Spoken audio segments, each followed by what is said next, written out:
Magdaraos ang protesta kontra katiwalian ngayong araw ang ilang grupo sa gitna ng isyu sa mga maanumalya o manong flood control projects ng gobyerno. Live mula sa EDSA Ortigas, may unang balita si Jomer Apresto. Jomer. Igan, good morning. Narito ako sa bahagi ng EDSA Ortigas kung saan nakatakdang magkaroon ng kilos protesta mamayang alas 11 ng umaga ang ilang grupo. Ayon sa Bangon Sambayanan Movement, layo ng kanilang protesta na ipanawagan kay Pangulong Bongbong Marcos at House Speaker Ferdinand Martin Romualdez na magbitiw na sa kanilang pwesto. Base sa schedule, magkakaroon ng programa at noise barrage mula alas 11 ng umaga hanggang alauna ng hapon. Itutuloy yan pagdating ng alas 5 ng hapon kung saan inaasahan nilang mas marami raw ang lalahok sa programa. Bukod sa EDSA Ortigas, mayroon din mga grupo na magsasagawa ng kilos protesta sa harap naman ng Senado mamayang alas 9 ng umaga.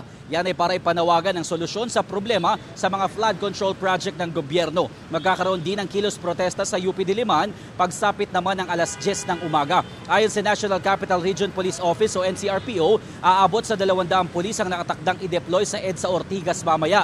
Iginiit ng NCRPO na mahigpit nilang ipatutupad ang maximum tolerance para masiguro na ligtas ang publiko sa kabila ng mga gagawing pagkilos mamaya.